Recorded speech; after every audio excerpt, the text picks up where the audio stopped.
Now, I know you didn't do this just to win an election. And I know you didn't do it for me. You did it because you understand the enormity of the task that lies ahead.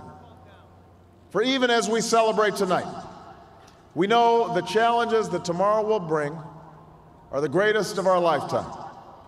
2 wars, a planet in peril, the worst financial crisis in a century.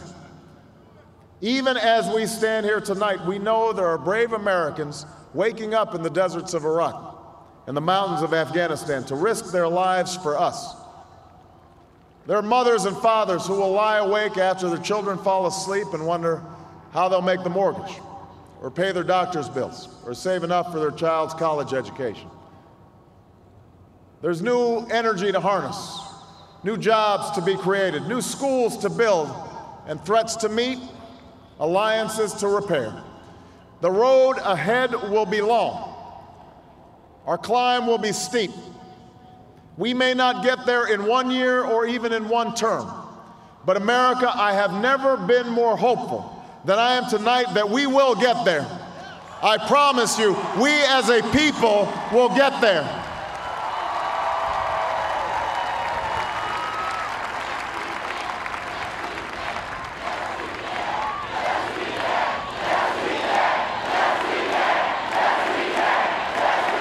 There will be setbacks and false starts.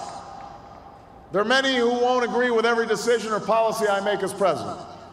And we know the government can't solve every problem. But I will always be honest with you about the challenges we face.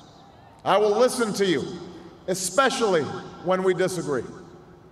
And above all, I will ask you to join in the work of remaking this nation the only way it's been done in America for 221 years, block by block, brick by brick, calloused hand by calloused hand. What began 21 months ago in the depths of winter cannot end on this autumn night. This victory alone is not the change we seek. It is only the chance for us to make that change. And that cannot happen if we go back to the way things were. It can't happen without you, without a new spirit of service, a new spirit of sacrifice.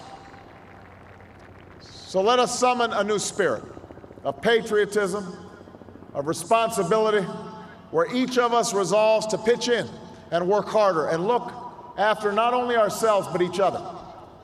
Let us remember that if this financial crisis taught us anything, it's that we cannot have a thriving Wall Street while Main Street suffers. In this country, we rise or fall as one nation, as one people. Let's resist the temptation to fall back on the same partisanship and pettiness and immaturity that has poisoned our politics for so long. Let's remember that it was a man from this state who first carried the banner of the Republican Party to the White House, a party founded on the values of self-reliance and individual liberty and national unity. Those are values that we all share. And while the Democratic Party has won a great victory tonight, we do so with a measure of humility and determination to heal the divides that have held back our progress.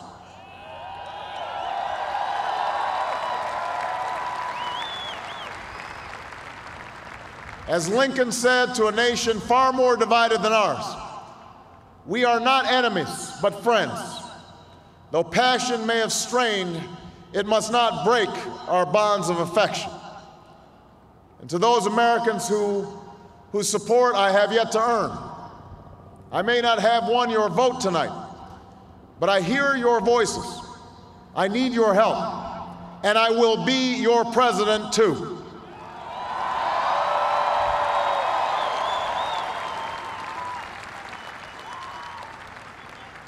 And all those watching tonight from beyond our shores, from parliaments and palaces, to those who are huddled around radios in the forgotten corners of the world, our stories are singular, but our destiny is shared. And a new dawn of American leadership is at hand.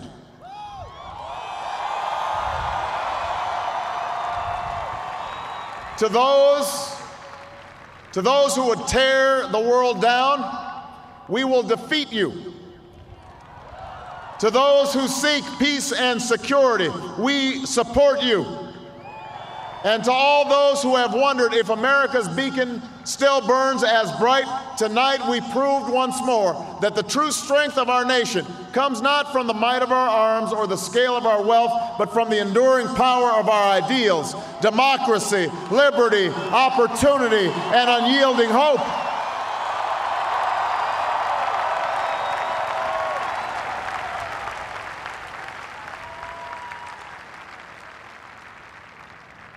That's the true genius of America, that America can change.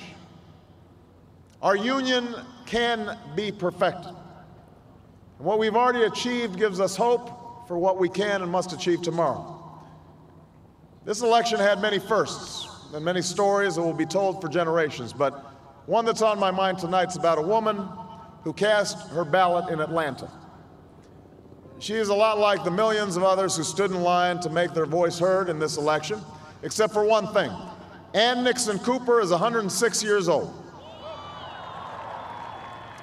She was born just a generation past slavery, a time when there were no cars on the road or planes in the sky, when someone like her couldn't vote for two reasons: because she was a woman and because of the color of her skin. And tonight, I think about all that she's seen throughout her century in America: the heartache and the hope, the struggle and the progress, the times we were told that we can't, and the people who pressed on with that American creed: yes, we can. At a time when women's voices were silenced and their hopes dismissed, she lived to see them stand up and speak out and reach for the ballot: yes, we can.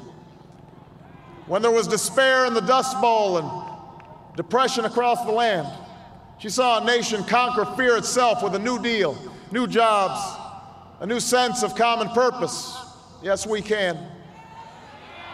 When the bombs fell on our harbor and tyranny threatened the world, she was there to witness a generation rise to greatness and a democracy was saved: yes, we can. She was there for the buses in Montgomery, the hoses in Birmingham, a bridge in Selma, and a preacher from Atlanta who told the people that we shall overcome: yes, we can. A man touched down on the moon. A wall came down in Berlin. A world was connected by our own science and imagination. And this year, in this election, she touched her finger to a screen and cast her vote. Because after 106 years in America, through the best of times and the darkest of hours, she knows how America can change. Yes, we can. America, we have come so far. We have seen so much, but there's so much more to do. So tonight, let us ask ourselves, if our children should live to see the next century, if my daughters should be so lucky to live as long as Ann Nixon Cooper, what change will they see? What progress will we have made? This is our chance to answer that call. This is our moment. This is our time to put our people back to work and open doors of opportunity for our kids, to restore prosperity and promote the cause of peace, to reclaim the American dream and reaffirm that fundamental truth that out of many we are one, that while we breathe, we hope, and where we are met with cynicism and doubt and those who tell us that we can't, we will respond with that timeless creed that sums up the spirit of a people: yes, we can. Thank you. God bless you, and may God bless the United States of America.